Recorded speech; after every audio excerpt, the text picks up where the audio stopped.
Hello students, एक बार फिर से आप सभी का स्वागत है। आज की इस वीडियो में आपके एग्जाम से रिलेटेड एक और महत्वपूर्ण जानकारी लेकर आया हूं। दरअसल एमपी बोर्ड अपने एग्जाम पैटर्न में कई सारे बड़े बदलाव करने वाला है और इन सभी बदलावों का कहीं ना कहीं स्टूडेंट्स को फायदा मिलेगा। तो कौन से हैं वो बदलाव और आपको किस तरह से इन सभी का फायदा मिलने वाला है, कंप्लीट जानकारी आपको इस वीडियो के माध्यम से प्रोवाइड की जाएगी, इसलिए वीडियो को शुरू से लेकर एंड तक जरूर देखिएगा। देखिए, जैसा कि आप सभी को पता है, एमपी बोर्ड में अभी तक ऑनलाइन एग्ज़ाम की कोई सुविधा नहीं है। जितने भी एग्ज़ाम होते हैं वो सारे ऑफलाइन होते हैं। लेकिन अभी इसके लिए तैयारी चल रही है कि आगे चलकर आपको ऑनलाइन एग्ज़ाम देने का भी मौका मिले, जो कि काफ़ी अच्छी बात है। इसी के साथ स्टूडेंट्स की सुविधाओं को देखते हुए आपके परीक्षा पैटर्न में भी बदलाव किया जा रहा है। इसमें आपको काफ़ी सारी चॉइस देखने मिलेंगी, जैसे कि देखिए, साइंस वाले जो स्टूडेंट्स रहेंगे उन्हें आर्ट्स के सब्जेक्ट पढ़ने का मौका मिलेगा, या फिर आर्ट्स का कोई स्टूडेंट्स है तो वो विज्ञान या गणित के माध्यम से भी स्टडी कर पाएगा। तो इस तरह के आपको चॉइस देखने मिलने वाली है आगे चलकर। और साथ में यहाँ पर यह भी बताया गया है कि ऑनलाइन पढ़ाई के लिए सभी विषयों पर 700 से अधिक वीडियो आपको मिलेंगी। अगर आपको किसी भी सब्जेक्ट के लिए स्टडी करना है, ऑनलाइन करना है वीडियो के माध्यम से, तो वो सारी सुविधाएं आपको आगे चलकर देखने मिलने वाली हैं। इसी के साथ आपको प्रश्न बैंक भी प्रोवाइड किए जाएंगे, जिससे कि आपको एग्जाम का जो पैटर्न रहेगा उसे समझने में मदद मिलेगी और किस तरह के एग्जाम में क्वेश्चन आने वाले हैं वो भी आप यहां से जान पाएंगे। तो ये आपको सुविधाएं मिलने वाली हैं। अब इसके अलावा यहाँ पर एक पूरी लिस्ट जारी की गई है, जिसमें बताया गया है कि कौन कौन से बदलाव आगे चलकर आपको देखने मिल सकते हैं। सबसे पहले यहाँ पर देखिए, महत्वपूर्ण बदलाव बताया गया है, जिसमें बताया जा रहा है कि सीबीएसई की तरह सेमेस्टर को 2-3 साल में लागू करने का प्रयास होगा। साथ ही ओपन बुक पैटर्न से परीक्षा की संभावना तलाशेंगे। तो जैसा कि सीबीएसई में एग्जाम जो होते हैं वो अभी चल रहे हैं टर्म 1, टर्म 2 इस तरह से, तो आगे चलकर कहीं ना कहीं एमपी बोर्ड में भी सेमेस्टर वाइज एग्जाम होंगे। और इसका फायदा क्या होता है, सबसे पहले वो आपको बता देता हूं। अगर सेमेस्टर सिस्टम लागू हो जाता है तो देखिए क्या होगा। जैसे कि मान लीजिए आपने अभी कोई एग्जाम दिया, जैसे हाफ ईयरली एग्जाम दिया, तो आपने उसमें चैप्टर पढ़े 4।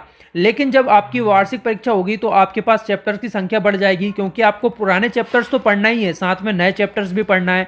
लेकिन अगर सेमेस्टर सिस्टम होता है तो वहां पर क्या होगा, जो आपने चैप्टर्स अर्धवार्षिक परीक्षा के लिए पढ़ लिए थे, हाफ ईयरली एग्जाम में पढ़ लिए थे, वो आपसे वार्षिक एग्जाम में नहीं पूछे जाएंगे। वार्षिक एग्जाम में आपका जो सिलेबस रहेगा वो आपका अलग रहेगा, यानी कि जो सेमेस्टर आपके रहेंगे वहां पर तिमाही, छमाही और वार्षिक परीक्षा तो नहीं होगी, सेमेस्टर में एग्जाम होंगे। तो जो भी आपने चैप्टर एक सेमेस्टर में पढ़ लिए हैं, दूसरे सेमेस्टर में वो आपसे नहीं पूछे जाएंगे। आपको उतना ही सिलेबस पढ़ना है जितना कि आपको नया पढ़ाया जाएगा। तो इससे आपके पास लोड कम रहेगा, कम आपको सिलेबस हर बार पढ़ना पड़ेगा। ये काफ़ी अच्छा यहाँ पर जो है स्टेप्स लिया गया है। इसके अलावा यहाँ पर बताया गया है कि ऑनलाइन पढ़ाई के साथ ही ऑनलाइन परीक्षा के विकल्प भी मिलेंगे।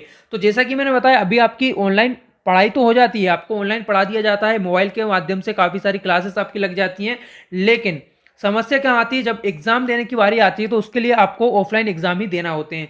लेकिन आगे चलकर कहीं ना कहीं इस तरह से आपका सिलेबस तैयार होगा, इस तरह से आपका एग्जाम पैटर्न रहेगा, जिसमें ऑनलाइन एग्जाम देने का आपको मौका मिलेगा और इससे आपका मूल्यांकन भी जल्दी हो पाएगा। और जो भी आपके मंथली टेस्ट वगैरह होते हैं उन्हें कराने में काफ़ी सुविधा मिलेगी, क्योंकि जल्द से जल्द आपकी परीक्षा हो जाएगी और जल्द से जल्द आपको उसका रिजल्ट भी पता चल जाएगा। तो ये सारी सुविधाएं आपको आगे चलकर देखने मिलेंगी। आगे यहाँ पर यह भी बताया गया है कि सभी स्कूलों में इंटरनेट कनेक्टिविटी होगी, इससे एक सेंटर में ऑनलाइन परीक्षा का प्रयोग किया जा सकेगा। तो सभी स्कूलों को कहीं ना कहीं इंटरनेट कनेक्टिविटी के माध्यम से जोड़ा जाएगा, जिससे कि कोई भी अगर सूचना रहेगी या कोई भी ऐसा टॉपिक है जो कि सभी स्कूलों में अच्छे से पढ़ाया जा सकता है ऑनलाइन, तो उसकी आपको सुविधा मिलेगी। साथ ही साथ एग्जाम जो आपके ऑनलाइन कराने की बात कही जा रही है, तो उसके लिए प्रयोग जो रहेंगे वो कहीं ना कहीं शुरू हो पाएंगे। तो ये सारी व्यवस्थाएं आगे चलकर आपको देखने मिलने वाली हैं। साथ में यहाँ पर कुछ और सुझाव हैं, कुछ और ऐसे बदलाव हैं जो कि होना चाहिए, तो उसकी लिस्ट भी यहाँ पर आई हुई है, तो वो आपको बता देता हूँ। जैसे कि परीक्षा के एक पर्चे से 8 से 10 जो सेट रहेंगे वो तैयार करवाए जाएं। इसके अलावा ऑनलाइन पर्चे जांचने की व्यवस्था हो। एक दिन में 80,000 छात्र ऑनलाइन परीक्षा दे सकते हैं। साथ ही साथ बताया गया है कि प्रश्नों के उत्तरों को ज़्यादा से ज़्यादा छोटे पैटर्न पर तैयार किया जाए।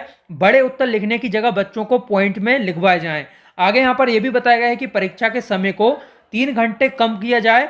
और इसके अलावा यहाँ पर यह बताया गया है कि नेशनल टेस्ट एजेंसी की तरह ही राज्य भी परीक्षाएं आयोजित करवाने का सिस्टम बनाए। तो यहाँ पर ये सारी जो यहाँ पर व्यवस्थाएं बताई जा रही है, इसके अलावा आपको कैसे मिलेगा, देखिए जैसे कि यहाँ पर बताया जा रहा है कि एग्जाम में छोटे छोटे क्वेश्चन पूछे जाएं। तो छोटे क्वेश्चन होने से क्या होगा, आपसे हर टॉपिक पर एग्जाम में क्वेश्चन पूछे जा सकेंगे और वहां पर आपको बहुत ज़्यादा लिखने की ज़रूरत नहीं रहेगी, क्योंकि पॉइंट में आपसे देखिए पूछा जाएगा तो पॉइंट्स में क्या होगा, जितना कहा जाएगा उतना ही आपको लिखना है। और इससे क्या होगा, जो समय आपका बचेगा, कम लिखने में आपका समय बचेगा, तो 3 घंटे का आपका एग्जाम नहीं होगा, बल्कि इसे कम कर दिया जाएगा, 2-2.5 घंटे में आपका एग्जाम हो जाया करेगा।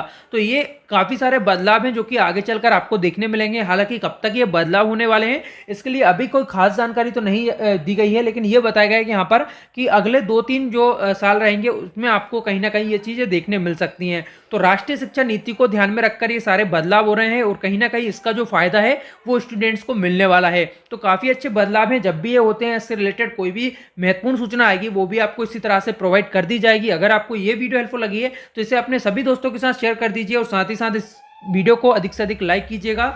और इस तरह के कंटेंट अगर आप चाहते हैं, इस तरह की हेल्पफुल वीडियो चाहते हैं, तो चैनल को भी सब्सक्राइब कर लीजिए। वीडियो देखने के लिए आप सभी का बहुत बहुत धन्यवाद।